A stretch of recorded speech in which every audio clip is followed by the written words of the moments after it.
Disney's Coronado Springs Resort is usually one of the cheapest moderate hotels on Walt Disney World property. But still, is it worth the extra $70+ a night you'll spend compared to those in the value category? Today I'll try to answer just that.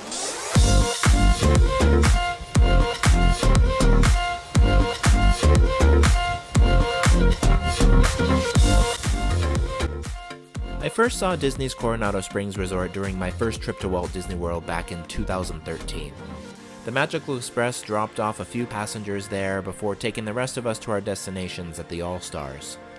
Even with only a quick glimpse of Coronado Springs, when I arrived at Disney's All-Star Movies Resort, I could tell right away that they were two very different concepts. It wouldn't be until more than 8 years later that I'd see all that Coronado Springs had to offer. First, let's talk about location. Now, being on Disney property is already enough to give this hotel high marks in this category, but having been to Walt Disney World more than a few times, what I look for is how long does it take me to get places. For Coronado Springs, in my experience, this equaled out to a long time. Sure, Animal Kingdom and Blizzard Beach are right next door, but the trip to Magic Kingdom, and especially to Disney Springs, was upwards of 45 minutes depending on transportation wait time. Coronado Springs is so packed with amenities that it feels like its own private resort, but that does come with, in a way, the feeling of being detached from the rest of the Disney bubble. For location, Coronado Springs earns a solid 3 out of 5. Next, let's talk about the rooms themselves. The general footprint of the regular rooms is more or less the same no matter which of the 4 sections you're staying in, unless you're club level in Grand Destino Tower or have a suite. I was lucky enough to get a good deal on a standard Grand Destino Tower room, and I do recommend the extra bit of cash it costs for a tower room if you can swing it. Standard tower rooms run about the same as preferred rooms in the village areas. That said, Coronado Springs extends well beyond the tower, as the whole resort is situated around a large lake called Lago Dorado. The rooms are a decent size, bigger than value resort rooms for sure, have ample storage and decent amenities throughout, and have double sinks in the bathroom areas. Note that in the village rooms, the bathroom area is located in the back of the room. For tower rooms, they're located in the front as you enter. I don't know if that matters to most people, but I found that the front restroom configuration made my tower room feel more expansive.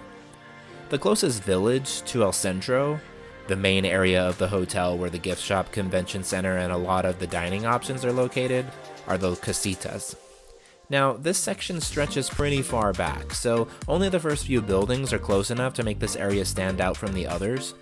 These are considered the preferred rooms anyway. The casitas have an urban Mexican vibe, and these buildings are the largest of the exterior room options, with buildings as high as 4 stories. They also have some suites if you're looking for a bit more space. The next closest section is the cabanas. This village has a nice beachy vibe, and if you're able to get one next to Grand Destino Tower, you're pretty close to all the action. The rooms furthest from El Centro are those located in the Ranchos area. This village has a quiet, almost slower paced vibe, and the 2 and 3 story buildings are reminiscent of the southwestern ranch style sections of northern Mexico and southern New Mexico. The one thing the Ranchos has going for it is that it is located very near the main pool, which is an awesome Mayan themed pool complete with water slide, referred to as the dig site. For the rooms, considering the quality and overall variety, Coronado Springs earns a 5 out of 5. Next, since we mentioned it briefly before, let's talk about transportation. Unless you drove to Walt Disney World or are willing to spring for an Uber every time you leave the immediate area, the only transportation option is the bus. Disney buses are just fine. They're basically like taking a normal city bus, yet somehow Disney has managed to sprinkle in enough magic to make it feel like part of a world-class experience. Except for when there's bus issues. Like, a bus just left, and now you have to wait 25 minutes for the next one. Or worse, a bus pulls up and it's at capacity. Coronado Springs has a bus loop. That means that the size of the resort requires multiple stops. This is common in the moderate category, and even as nice as Coronado is, this can be a real pain to deal with. In addition to buses showing up to your stop completely full, you may also find that getting home at the end of the night is frustrating.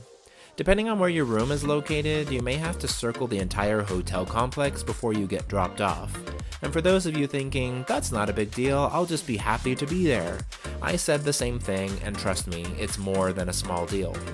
I actually think the value resorts having one main bus location is a better way to do it, but then again, if your room is on the edge of the resort, you may have to walk pretty far to catch your bus. For transportation, I give Coronado Springs a 2 out of 5. Next, let's talk about dining. This is a category where this resort really shines. Coronado Springs has a whopping 10 places to eat and or drink as of the upload of this video. If you want the full list of options with detailed descriptions, check out our website, travelingwithtravis.com/hotels. I'll try to remember to link the exact blog post down below, but if not, you can find it pretty easily there in the hotel section. I did my best during my one visit to experience all of them, but I only managed to make it to 7 out of 10. Maya Grill and Toledo were both closed when I was there, and I wasn't even at the resort during Barcelona Lounge's limited hours, so I can't speak to either of those, but the others were all pretty great. Dahlia Lounge in Gran Destino Tower is an upscale lounge with great views of the resort and surrounding area. Siesta's Cantina, the pool bar, had some great cocktails, and the bartenders were some of the best I've experienced on Disney property. They do close pretty early, 8:30 p.m. when I was there, so if you're looking for a late night chill spot, Laguna Bar is the place for you. I only stopped in for a drink one of the nights I was there, but Laguna is located right on the edge of the lake, adding a scenic backdrop to your evening cocktail. Laguna Bar also has nightly music and entertainment. El Mercado de Coronado is the quick service restaurant. This is a high volume facility that has your typical cafeteria style cuisine. One thing I did like about it though is that almost everything had a bit of a Mexican flair to it. Cafe Rick's is located right next to El Mercado de Coronado, and while it has limited hours also, they serve some great pastry, smoothies, and prepackaged items that are perfect if you just need to grab something quick. Rick's Sports Bar and Grill was probably the most surprising of the locations. It had great tasting food and a variety of options. It does have your typical sports bar vibe, but the prices for what you get are good, and when I was there, it was open every night until 1 a.m. My favorite of all the dining locations at Coronado Springs was Three Bridges Bar and Grill at Villa del Lago. The food and vibe here is hard to explain, you just have to go experience it for yourself. That said, when I was there, it was quite windy, so be sure to hold on to your napkins. For dining, I give Coronado Springs a 5 out of 5. For the last section, let's talk about resort amenities. Because of the fact that this resort caters to those coming to the convention center and not just to Disney guests, you're afforded a few extra things that aren't typically found in moderate resorts.